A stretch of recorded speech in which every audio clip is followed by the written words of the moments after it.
let's see, the question, what is your take on the trees of Eden mentioned in Ezekiel 31, 16 through 18? Well, let me go ahead and pull up that text, Ezekiel 31. All right, so in Ezekiel 31, he says, I made the nations shake at the sound of its fall when I cast it down to hell together with those who descend into the pit.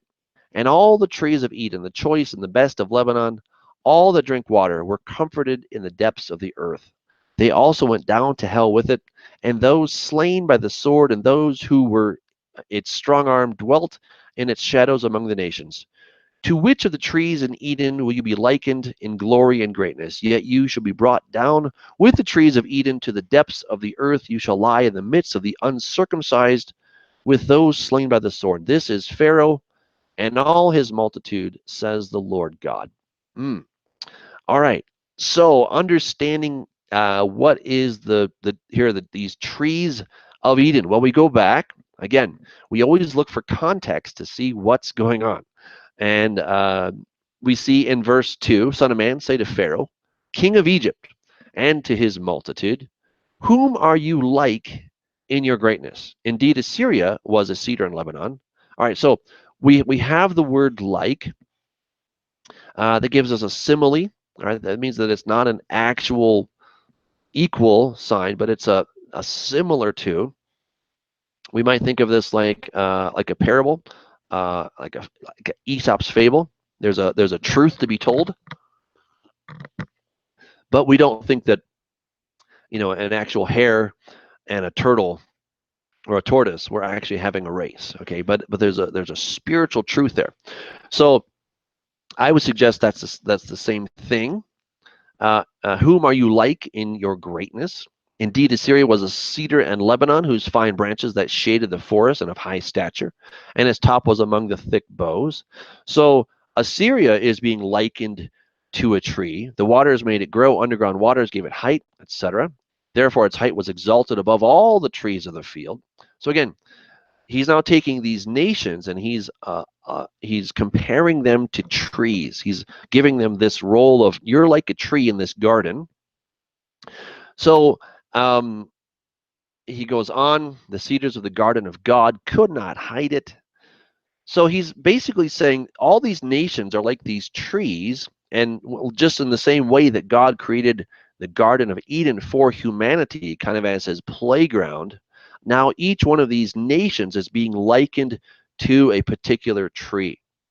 So I don't think that we have an actual reference to the very Garden of Eden where Adam and Eve were, but we have a simile that's being used, somewhat of a metaphor, if you will, for what this king is like, what these various nations are like as well. And so he brings in the fir trees, the chestnuts.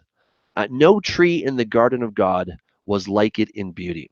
I made it beautiful with a multitude of branches so that all the trees of Eden envied it that were in the garden of God. Again, the garden of God here is more than likely a reference to the various nation states. That would be my understanding of that. So this tree increased in height. It was up really high, and its heart was lifted up in its height. Therefore, I will deliver it into the hand of the mighty one of the nations, and he shall surely deal with it. I have driven it out for its wickedness.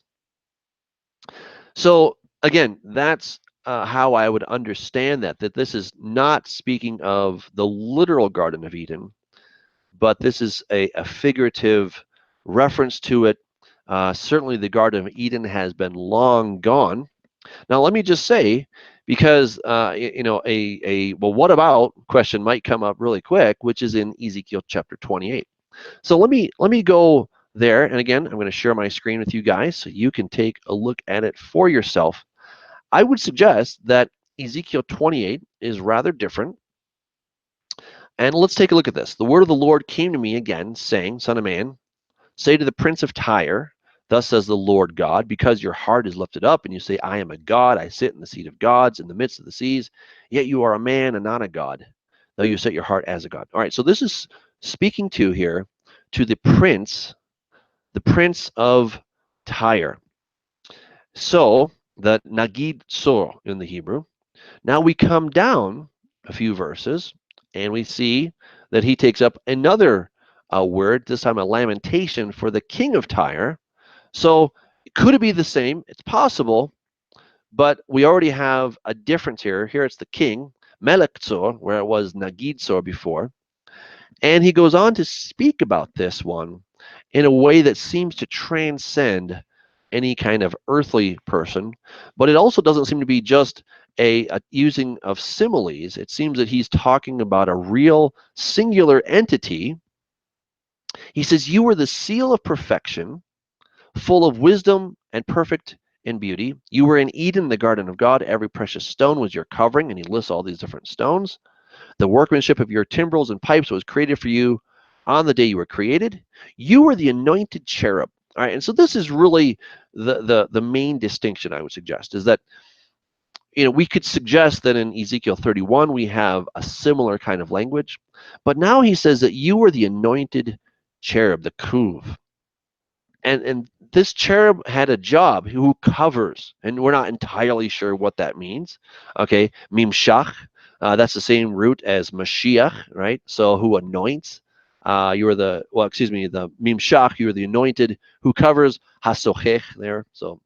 Um, so he has this job of covering. We're not entirely sure what that means, but he says, "I established you. You were on the holy mountain of God. You walked back and forth in the midst of fiery stones. You were perfect in your ways from the day you were created till iniquity was found in you." So when we think about Satan, he was created. He wasn't born. He was perfect. Could that be said of any other human king? I don't think so. This is a very unique kind of person. And then it says, "By the abundance of your trading, you became filled with violence within, and you sin." Now, this word here, rechulatcha, I would suggest that there's a better way to look at it than the word trading. The word rachal, it means to go back and forth. You can see here this is from Brown Driver Briggs. This is merchandise, trade, traffic, or trade. But if we take a deeper look at this word, we'll find that it also means to go back and forth, to possibly exchange something.